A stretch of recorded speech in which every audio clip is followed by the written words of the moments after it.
A couple of weeks ago, my girlfriend and I decided to dust off our bikes and head out on a ride. You see, I've had this passion for better bike infrastructure and improvements in multimodal transportation for a while.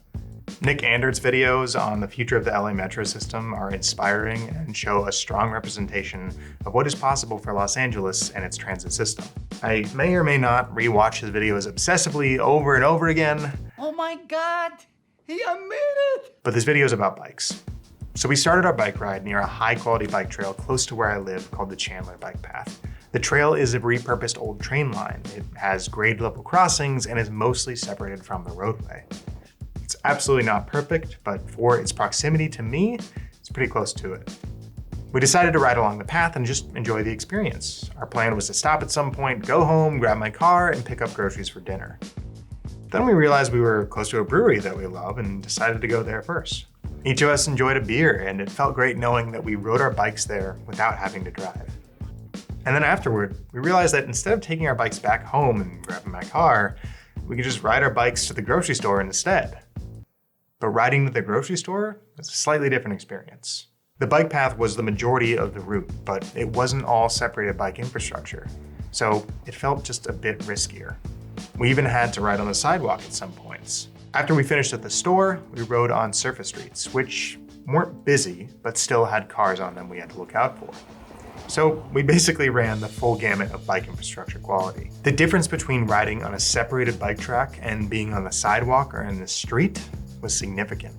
We felt much safer and more at ease on the separated track, not having to worry about cars whizzing by us or potentially hitting a pedestrian while we were on the sidewalk.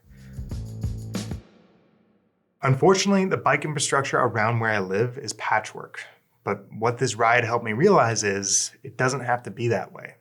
With more planning and investment, we can create a seamless and safe network of bike routes for everyone to enjoy. Or, at the very least, we can create better options for multimodal transportation.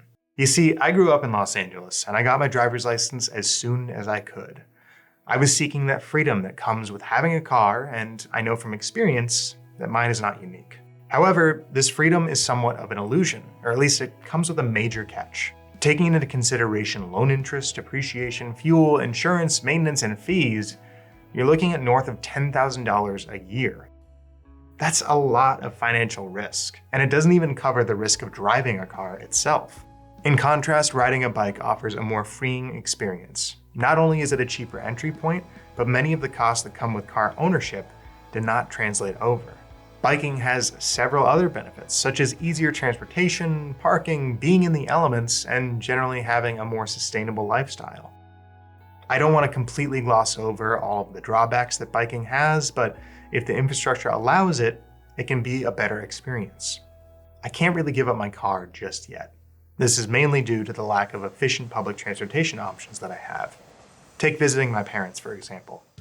I see them every week because I'm a good son, and getting there via car takes me about 20 minutes. If I were to use public transportation, it would take an hour and a half, and that's including if I supplemented it with a bike ride to and from transit stations. Hopefully you can understand why ditching my car isn't the easiest suggestion just yet. And this is another experience that I know is not unique to myself. My girlfriend and I can't safely visit each other on our bikes because there's a dangerous interstate that separates us. The environment we live in is difficult to give up your car because a better quality of life is wholly dependent upon owning one. But it doesn't have to be this way. There's various transit projects going on right now that will help better connect Los Angeles through separated bike lanes, separated bus lanes, new train lines, you name it. There's also ballot initiatives like Healthy Streets LA, which will be up for a vote in 2024. It's made in response to the mobility plan that the LA City Council adopted in 2015. It's an ambitious plan that whenever a street is due to be repaved, it would result in rejuvenating that street to provide more bike lanes, bus lanes, and make for more complete streets. Since 2015, LA has only implemented 95 miles out of the 3,137 miles planned. In other words, it's taken 7 years to get 3% of the way there. This ballot initiative, if passed, would mandate the change, saving lives from traffic violence, reducing traffic, and improving air quality. I know that fresh paint on the roadway may not seem as safe as a completely separated bike track, and it's not, but it's a start towards something better. Cities like Amsterdam and Paris looked radically different years ago, but have since undergone changes to make their streets more bike-friendly and multimodal. Providing more transportation options could result in fewer cars on the road, benefiting everyone, including those of you who still prefer driving. If you love driving, wouldn't it be better if there were fewer people on the road? I believe that there's immense potential to make Los Angeles a great multimodal city, but we need to push for more improvements like the Healthy Streets Initiative. Plus, we need to stop doing what Culver City did, like removing their bike lanes. Just doesn't make sense. I hope we can create a more bike-friendly Los Angeles and encourage people to give biking a try. It won't be for everyone, but one less car on the road means safer alternatives for anyone who wants them.